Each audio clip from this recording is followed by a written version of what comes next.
नमस्कार मित्रांनो, जय महाराष्ट्र. महाराष्ट्राच्या आणि देशाच्या राजकारणात सध्या वर जे दिसत आहे त्यामागे अनेक राजकीय घडामोडी सुरू असल्याची चर्चा रंगली आहे. एका नेत्यासमोर अडचणींचा डोंगर उभा करून दुसऱ्याचा राजकीय मार्ग मोकळा करण्याचे प्रयत्न सुरू असल्याचं बोललं जात आहे. 2 दिवसांपूर्वी उद्धव ठाकरे यांनी केलेल्या एका गंभीर आरोपानंतर राज्याच्या राजकारणात नव्या चर्चांना उधाण आलं आहे. ठाकरे यांनी केंद्रीय गृहमंत्री अमित शहा आणि उपमुख्यमंत्री एकनाथ शिंदे यांच्या राजकीय हालचालींवर प्रश्नचिन्ह उपस्थित केला आहे. त्यांच्या आरोपानुसार दिल्लीत काही महत्त्वाची राजकीय समीकरणं जुळत असून त्याचा परिणाम महाराष्ट्राच्या राजकारणावर होऊ शकतो. या संपूर्ण चर्चेच्या केंद्रस्थानी मुख्यमंत्री देवेंद्र फडणवीस यांचं नाव असल्याचंही बोललं जात आहे. फडणवीस यांना महाराष्ट्राच्या राजकारणातच गुंतवून ठेवण्याचा आणि भविष्यातील राष्ट्रीय राजकारणातील त्यांची भूमिका मर्यादित करण्याचा प्रयत्न सुरू असल्याचा दावा उद्धव ठाकरे यांनी केला आहे. मात्र या आरोपांवर संबंधित नेत्यांकडून काय प्रतिक्रिया येते आणि पुढे या राजकीय घडामोडी कोणतं वळण घेतात याकडे आता संपूर्ण महाराष्ट्राचं लक्ष लागलं आहे. मित्रांनो, देवेंद्र फडणवीस यांना राष्ट्रीय स्वयंसेवक संघाच्या पार्श्वभूमीचे तरुण, सुशिक्षित आणि अनुभवी नेते म्हणून पाहिलं जातं. मुख्यमंत्री म्हणून दीर्घ अनुभव आणि संघटनात्मक स्वीकारार्हता यामुळे भविष्यात ते भाजपच्या राष्ट्रीय नेतृत्वात मोठी भूमिका बजावू शकतात, अशी चर्चा राजकीय वर्तुळात वेळोवेळी होत असते. याच पार्श्वभूमीवर काही राजकीय विश्लेषकांकडून असा तर्क व्यक्त केला जात आहे की दिल्लीतील काही राजकीय घडामोडी आणि महाराष्ट्रातील बदलत्या समीकरणांचा संबंध राष्ट्रीय नेतृत्वाशीही असू शकतो. या चर्चांमध्ये केंद्रीय गृहमंत्री अमित शहा आणि उपमुख्यमंत्री एकनाथ शिंदे यांच्या राजकीय समीकरणांचाही उल्लेख केला जात आहे. मात्र या दाव्यांना अधिकृत दुजोरा मिळालेला नाही. उद्धव ठाकरे यांनी याच मुद्द्यावरून गंभीर आरोप करत हे केवळ ऑपरेशन टायगर नसून ऑपरेशन देवेंद्र असल्याचा दावा केला आहे. फडणवीस यांना महाराष्ट्राच्या राजकारणातच गुंतवून ठेवण्याचा प्रयत्न सुरू असल्याचा आरोप त्यांनी केला असून या विधानानंतर राज्याच्या राजकारणात नव्या चर्चांना उधाण आलं आहे. आता या आरोपांमध्ये किती तथ्य आहे याचं उत्तर येणाऱ्या राजकीय घडामोडी आणि संबंधित नेत्यांच्या भूमिकेतूनच स्पष्ट होणार आहे. मित्रांनो, राजकारणात एक म्हण नेहमी ऐकायला मिळते, कर्मा इज बॅक. त्यामुळेच सध्या राजकीय वर्तुळात एका नव्या चर्चेला उधाण आलं आहे. काही राजकीय विश्लेषकांच्या मते ज्या प्रकारे देवेंद्र फडणवीस यांनी आपल्या पक्षातील अनेक दिग्गज नेत्यांवर राजकीय मात करत स्वतःचं नेतृत्व मजबूत केलं, त्याच पद्धतीने आता त्यांच्या विरुद्धही मोठं राजकीय समीकरण रचलं जात असल्याची चर्चा रंगत आहे. याच पार्श्वभूमीवर उद्धव ठाकरे यांनी केलेल्या आरोपांनी राजकारणात नवी खळबळ उडवली आहे. या आरोपांमध्ये नेमकं किती तथ्य आहे, राजकीय वर्तुळात याबाबत कोणत्या चर्चा सुरू आहेत, दिल्ली ते मुंबई दरम्यान सुरू असलेल्या सत्ता संघर्षामागील अदृश्य राजकीय रेषा नेमक्या काय आहेत, याचाच सविस्तर वेध आपण आजच्या या व्हिडिओमध्ये घेणार आहोत. त्यामुळे मित्रांनो, हा व्हिडिओ शेवटपर्यंत नक्की पहा.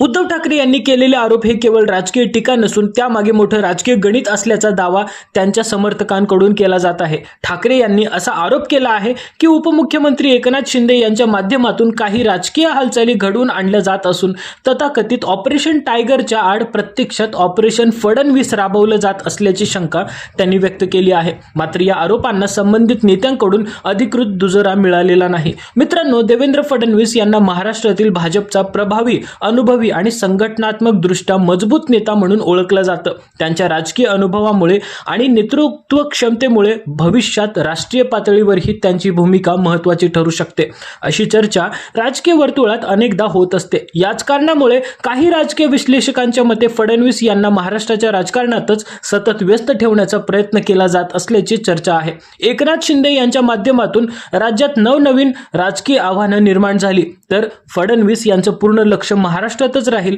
आणि राष्ट्रीय स्तरावरील त्यांची सक्रियता मर्यादित राहू शकते, असा तर्क काही जण मांडत आहेत. या संपूर्ण चर्चेमागे भविष्यातील राष्ट्रीय राजकारणाची ही गणितं दडलेली असू शकतात, असा अंदाज व्यक्त केला जात आहे. पंतप्रधान नरेंद्र मोदी यांच्यानंतर भाजपमध्ये राष्ट्रीय नेतृत्वाची सूत्र कोणाच्या हाती जाणार, हा प्रश्न भविष्यात महत्त्वाचा ठरू शकतो. त्या संदर्भात केंद्रीय गृहमंत्री अमित शहा यांचं नाव प्रमुख दावेदारांमध्ये घेतलं जातं. मात्र याबाबत पक्षाकडून कोणतीही अधिकृत भूमिका जाहीर करण्यात आलेली नाही. काही राजकीय विश्लेषकांचा असा दावा आहे की दिल्लीच्या नेतृत्वाशी जवळीक असलेले प्रादेशिक नेते भविष्यातील राजकीय रणनीतीचा भाग ठरू शकतात. मात्र हे सर्व राजकीय अंदाज आणि चर्चांच्या पातळीवर असून त्याला कोणताही अधिकृत दुजोरा मिळालेला नाही. त्यामुळे या घडामोडी प्रत्यक्षात कोणतं वळण घेतात याकडे संपूर्ण देशाचं लक्ष लागलेलं आहे. आणि मित्रांनो, काही राजकीय विश्लेषकांच्या मते देवेंद्र फडणवीस यांच्यामध्ये भविष्यात राष्ट्रीय नेतृत्वाची क्षमता आहे.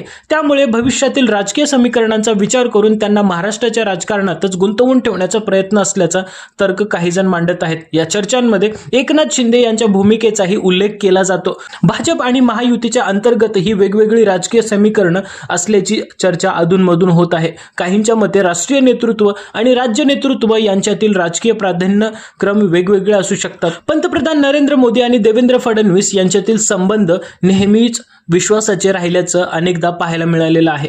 फडणवीस यांच्या प्रशासकीय अनुभवावर आणि कार्यपद्धतीवर मोदी यांचा विश्वास असल्याची चर्चा राजकीय वर्तुळात सातत्याने होत असते।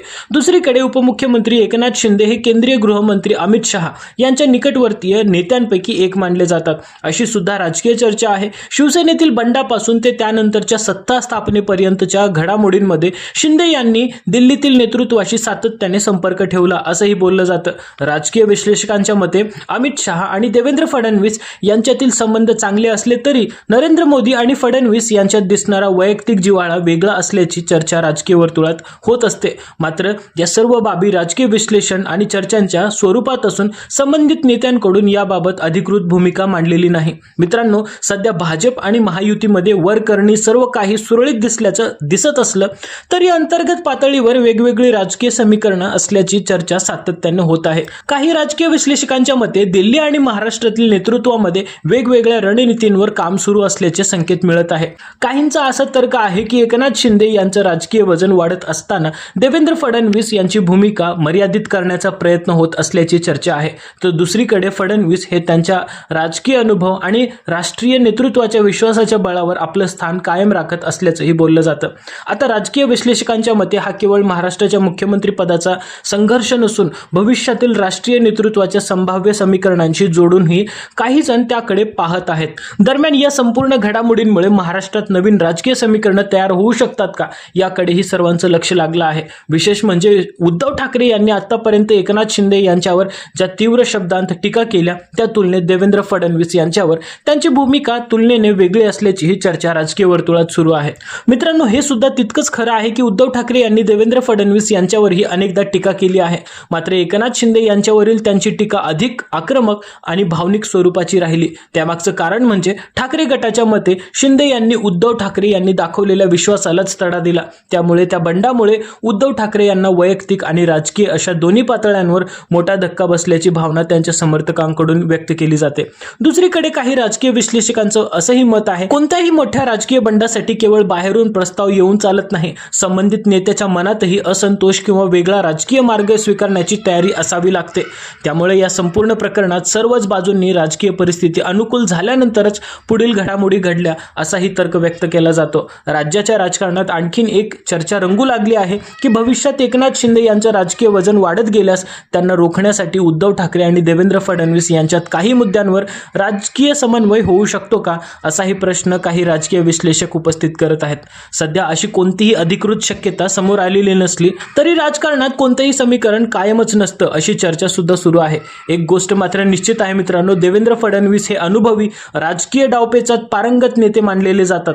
त्यामुळे महाराष्ट्राच्या राजकारणात पुढे कोण कोणावर मात करतं, कोणती नवी समीकरणं तयार होतात आणि त्या सत्ता संघर्षाचा शेवट नेमका कुठे होतो हे सर्व येणारा काळच ठरवणार आहे। या संपूर्ण घडामोडींवर तुमचं मत काय आहे? तुमच्या मते पुढील काळात महाराष्ट्राच्या राजकारणात कोणतं नवं समीकरण पाहायला मिळू शकतं? तुमचं मत कमेंटमध्ये नक्की सांगा।